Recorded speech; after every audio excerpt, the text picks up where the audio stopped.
अभी हम हैं आगरा शहर से करीब 6-7 किलोमीटर दूर गौतम नगर गुफा इलाके में। आप देखिए कि ये पूरा झाड़ी है, कूड़ा पड़ा हुआ है। यहाँ पे गाय आपको लावारिस रूप से घूमती नजर आएंगी जो प्लास्टिक खा रही है। 30 मार्च की रात को यहाँ पे एक षड्यंत्र के साथ घटना को अंजाम दिया गया और एक तरीके से ड्रामा रचा गया। मैं ड्रामा क्यों कह रहा हूँ ये आपको आगे पता चलेगा। 30 मार्च की रात को अखिल भारत हिंदू महासभा के कार्यकर्ताओं ने पुलिस को सूचना दी कि यहाँ पे गोवंश की हत्या हुई है और उसके मांस को बेचने के लिए इस हत्या को अंजाम दिया गया। उनकी सूचना के बाद पुलिस यहाँ पहुँची और करीब 2-3 घंटे तक पुलिस और अखिल भारत हिंदू महासभा के कार्यकर्ताओं के बीच बहस हुई। उसके बाद पुलिस उस गोवंश को उठाकर ले गई और इस मामले में अखिल भारत हिंदू महासभा के कार्यकर्ता जितेंद्र कुशवाहा ने एक FIR दर्ज कराई, जिसमें उन्होंने रिजवान और दूसरे 3 अन्य को आरोपी बताया और लिखा कि जब वो लोग पहुंचे यहाँ तो ये लोग रिजवान और उनके साथी यहाँ से भाग गए। घटना के करीब 1-2 दिन बाद पुलिस पर ये संगठन के लोगों ने दबाव बनाना शुरू किया कि आप अरेस्ट कीजिए, गिरफ्तारी कीजिए। लेकिन आज लगभग घटना के 10 दिनों बाद इसमें बिल्कुल यूटर्न आया है और खुद जितेंद्र कुशवाहा इस मामले में गिरफ्तार हो चुके हैं। जितेंद्र कुशवाहा के साथ साथ आगरा पुलिस ने अखिल भारत हिंदू महासभा के राष्ट्रीय प्रवक्ता संजय जाट, उसके अन्य कार्यकर्ता सौरभ शर्मा और ब्रजेश भदौरिया को 12 अप्रैल को गिरफ्तार कर ली। 30 मार्च की रात क्या हुआ था ये जानने के लिए अखिल भारत हिंदू महासभा की सदर प्रमुख मीना दिवाकर से हम मिले। उस रात वो घटनास्थल पर मौजूद थीं। 5 बजे इसका फोन आया था झल्लू का। 29 तारीख को 5 बजे झल्लू का फोन आता है संजय भाई साहब के पास कि भाई मैं मिलना चाहता हूँ। वो मथुरा से लौट रहे थे तो बोले कि ठीक है प्रतापपुरा आ जाओ। प्रतापपुरा ये आ गए। प्रतापपुरा पे झल्लू आ गया। झल्लू ने ये बात कहा है कि तुमने हमें तो 1.5 महीना पहले जेल भेज दिया था गऊ कसी में, लेकिन अब गैया कट रही है, अब उनको जेल नहीं भेजोगे। तो नेताजी ने ये कहा है संजय भाई साहब ने कि बता कहाँ कट रही है, हम उसको भी जेल भेजेंगे। तो कहा ठीक है तुम जाओ, फ़ोन मत बंद करना, मैं आपको सूचना दूंगा कि ये कहाँ कट रही है। रात को जब फ़ोन आया है उसका झल्लू का, उसने बताइए हम लोग पहुँचे हैं वहाँ। जाकर नहीं वहाँ साक्षी बिल्कुल निपट सामने पड़ा था। अब एक बार बताइए, झल्लू ने हमें सूचना दी और झल्लू ही सरेंडर हो गया जाकर जेल के अंदर। अब हमें नहीं मालूम कि हमारे पति साजिश कौन कर रहा है। हम नहीं समझ पा रहे हैं इस उलझन को कि किसका हाथ है जो हम पे मतलब इतना बड़ा आरोप लगाया जा रहा है। हम तो झल्लू की सूचना पे गए थे ना माँ। किसी और के कहने पर हिंदू महासभा के लोगों ने गोकसी का आरोप 4 लोगों पर लगा दिया। इनमें से एक नकीम से हमने बात की।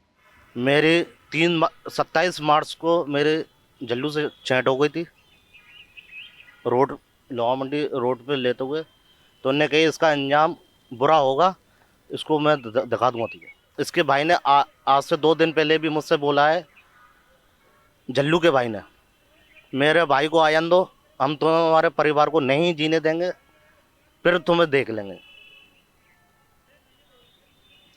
तो मैं अपने परिवार का बहुत डर है। हम तो कबाड़े का काम करते हैं, मेरा भाई नगर निगम में कर्मचारी हैं। आप चाहें तो पता कर सकते हो, जानकारी कर सकते हो, आप हमारी बस्ती में ही पता कर सकते हो हम इस काम को करते हैं नहीं करते हैं। और हमारी बस्ती में ही पता कर सकते हो जी हमारे बाप दादा ने कभी ऐसा काम नहीं करा। मेहनती और मजदूर रहे हमेशा। इस बीच पुलिस अपना जांच कर रही थी और जांच में तो कुछ और ही सामने आ रहा था। ये मामला इत्मादौला थाने में दर्ज हुआ है। वहाँ के SHO राजकुमार न्यूज लॉन्ड्री को बताते हैं कि FIR दर्ज होने के बाद हमने विवेचना शुरू की। हम विवेचना में आगे बढ़े तो मामला यूटर्न ले लिया। CCTV फुटेज और इलेक्ट्रॉनिक एविडेंस के आधार पर जब हम जांच कर रहे थे तो पता चला कि जिन्होंने शिकायत की है वो षड्यंत्रकारी है और जो आरोपी हैं उनका इसमें कोई अभी तक भूमिका सामने नहीं आई है। विवेचना में सामने आया कि इमरान, नदीम, इल्ली, सलमान और सोनू ने इस घटना को अंजाम दिया था। हमने इमरान और इल्ली को गिरफ्तार कर लिया। नदीम ने कोर्ट में समर्पण कर दिया। सलमान और सोनू अभी फरार है। हिंदू महासभा ने अपने FIR में जिस विशेष सूत्रों का जिक्र किया है वो नदीम ही था। नदीम ने ही आरोपियों का नाम बताया था। यह बात मीना दिवाकर ने हमें बताया। इस षड्यंत्र के बारे में विस्तार से बताते हुए राजकुमार कहते हैं कि इस घटना को कारित करने वाले जो लोग हैं, इल्ली, इमरान, उनकी और अखिल भारत हिंदू महासभा के तथाकथित पदाधिकारियों के साथ अच्छी दोस्ती है, उठना बैठना है। घटना वाले दिन भी इन्होंने कई बार मीटिंग की थी और उसके बाद इस घटना को कारित किया गया था। इसकी सूचना कि कोई गाय मारी जाने वाली है, गोकसी होने वाली है, यह हिंदू महासभा के लोगों को पहले से पता था। ऐसे में सवाल उठता है कि यह षड्यंत्र आखिर रचा क्यों गया, ये गोवंश की हत्या आखिर क्यों कराई गई। पुलिस अधिकारी बताते हैं कि जो नकीम है, जिसको इस मामले में आरोपी बनाया, वो नगर निगम में काम करता है और जिस झल्लू ने इनको हिंदू महासभा के लोगों को ये सूचना दी थी कि गोकसी होने वाली है, वो मांस का कारोबार करता है। एक बार नकीम ने झल्लू को जेल भिजवाया था गोवंश के मामले में।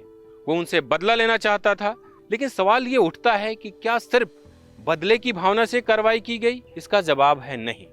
दरअसल अखिल भारत हिंदू महासभा के कार्यकर्ता, खासकर संजय जाट और झल्लू मिलकर जो यहाँ पे मांस बेचने वाले लोग हैं, उनसे अवैध वसूली करते हैं। ये बात हमें कई पुलिस अधिकारियों ने बताई और वहाँ पे मांस बेचने वालों ने। हमने जब इस मामले को इन्वेस्टिगेट किया तो हमारे सामने 3 लोग आए जो इनके पीड़ित थे। क्या हुआ था आपके भाई के साथ? जो दुकान पे आए थे हमारी पे, और दुकान पे आने के बाद में हमारे भाई को ले गए। 4, 5, 7 जने थे और वहाँ से उठाने के बाद में फिर जी इन्होंने भैंस के गोश्त को बताया। कौन कौन लोग थे वहाँ? संजय जाट था और सौरभ शर्मा था और 2-4 लोग और थे, लेकिन उनके नाम नहीं मालूम। ये लोग थे और उन्होंने हमें बताया कि क्या नाम है, जो गाय का गोश्त है, पुलिस को बता रहे। बताने के बाद में जब हमारी रिपोर्ट गई तो वहाँ से रिपोर्ट हमारी 1 नंबर आई, वहाँ से लिख के। हाँ, और जब हमसे पैसे मांग रहे थे नाम कटाने के लिए 50,000 रुपये। जब हम गलत नहीं है तो हम क्यों देंगे? हमने 1 रुपया उनको नहीं दिया बिल्कुल भी। और हमारे भाई की रिपोर्ट सही आई, वो 10 दिन में घर आ गया अपने। वो अखिल भारतीय हिंदू महासभा के लोग हैं, ब्रजेश भदौरिया, अजय कुशवाहा और क्या बोले सौरभ शर्मा, और भी बहुत लोग हैं इनके अंदर। ये सभी लोग वसूली करते हैं लोगों का। भैंस का गोश्त कोई भी स्लाटर हाउस से लेकर आता है, उसको पकड़ लेते हैं। पकड़ने के बाद में उससे मोटी रकम वसूलने का काम करते हैं और ना देने पे उसको क्या तो जेल पहुंचा दिया जाता है, क्या किसी भी मुकदमे में बाद में फंसा के फिर उसका विरोध किया जाता है। ये जो हो रहा है गंदा खेल है, लेकिन प्रोसेस बताइए कि कैसे होता है और झल्लू कैसे इसमें भूमिका निभाता है, पूरा बात बताइए। इसके अंदर झल्लू एक ऐसा व्यक्ति है जो उनके साथ रहता है, इनसे बहुत पहले से संबंध बना के रखता है और वो इस घिनौने खेल का सबसे बड़ा शिकार है और वो ही सबको दुकानों पे इनकी ले जाता है। उसने इनको सब खेल सिखाया है और झल्लू अपनी जाति दुश्मनी भी निकालता है लोगों से। ये कुछ लोग हैं जो सामने आकर जिन्होंने हमें बताया कि ये लोग अवैध वसूली करते हैं और पैसे नहीं देने पर उन्हें जेल भेज दिया जाता है। लेकिन हमें कई और लोग मिले जो सामने आकर बोलना नहीं चाहते। उन्हें डर है कि ये लोग जब जेल से आएंगे तो उनका नुकसान कर सकते हैं। ऐसा नहीं है कि संजय जाट पर कोई मामला दर्ज नहीं हुआ है अवैध वसूली को लेकर। साल 2019 और 2022 में इन पर रंगदारी मांगने और अवैध वसूली का मामला दर्ज हो चुका है। साल 2022 में लोहा मंडी थाने में एक एफआईआर दर्ज हुआ। एफआईआर के मुताबिक लोहा मंडी निवासी झल्लू से 15,000 लेन देन के संबंध में रौनक ठाकुर और अंकित के बीच बात चल रही थी। जब इस मामले की जांच की गई तो प्रकाश में आया कि स्लॉटर हाउस से भैंसों का मांस मुस्लिम बाहुल इलाकों में बेचने के लिए लाया जाता है। इसका विरोध कुछ अतिवादी संगठनों द्वारा समय समय पर यह कहकर किया जाता है कि ये गाय का मांस बेचने के लिए ले जा रहे हैं। इस संबंध में दबाव की राजनीति बनाकर फर्जी अभियोग कर दिया जाता है। फर्जी अभियोग से बचने के लिए कई मुस्लिम व्यापारी जो मांस का कारोबार करते हैं, वो इनके द्वारा अवैध धन की मांग पूरा करते हैं। पुलिस ने जब जांच की तो संजय जाट की भी भूमिका सामने आई। लोहा मंडी थाने के SHO Ashish Sharma news laundry को बताते हैं कि विवेचना के बाद इसमें संजय जाट का नाम भी जोड़ दिया गया। वे भी इस उगाही में शामिल थे। संजय जाट पर अवैध वसूली का यह कोई पहला मामला नहीं था। इससे पहले 2019 में एक मामला दर्ज हुआ था। थाना ताजगंज में पारुल नाम की महिला ने एफआईआर दर्ज कराई थी और उन्होंने बताया था कि इन लोगों ने 4.5 लाख रुपए की मांग की थी और नहीं देने पर उनकी संस्था को बदनाम करने की धमकी दी थी। हालांकि मीना दिवाकर इन तमाम आरोपों से इनकार करती हैं। वो कहती है कि हम गो रक्षक है और गायों को बचाने का काम करते हैं। हालांकि इस तरह न्यूज लॉन्ड्री ने पाया कि अखिल भारत हिंदू महासभा के लोग यहाँ पे गोरक्षा के नाम पे मुस्लिम मांस व्यापारियों से अवैध वसूली करते हैं और इसमें उनका साथ देता है नदीम यानी झल्लू, जो अभी जेल में है। इस घटना को भी इसी तरीके से अंजाम दिया गया।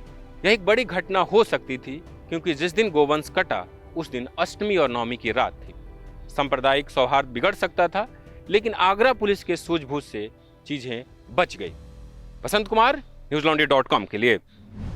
मीडिया से आपकी सबसे बड़ी शिकायत क्या है? यही ना कि वो आपकी बात नहीं करता, आपकी खबरें नहीं दिखाता। इसका इलाज ये है कि मीडिया में आप इन्वेस्ट करें ताकि मीडिया आपकी बात करे। सब्सक्रिप्शन आधारित मीडिया इसका जवाब है। hindi.newslaundry.com पर जाएं, न्यूज़ लॉन्ड्री को सब्सक्राइब करें।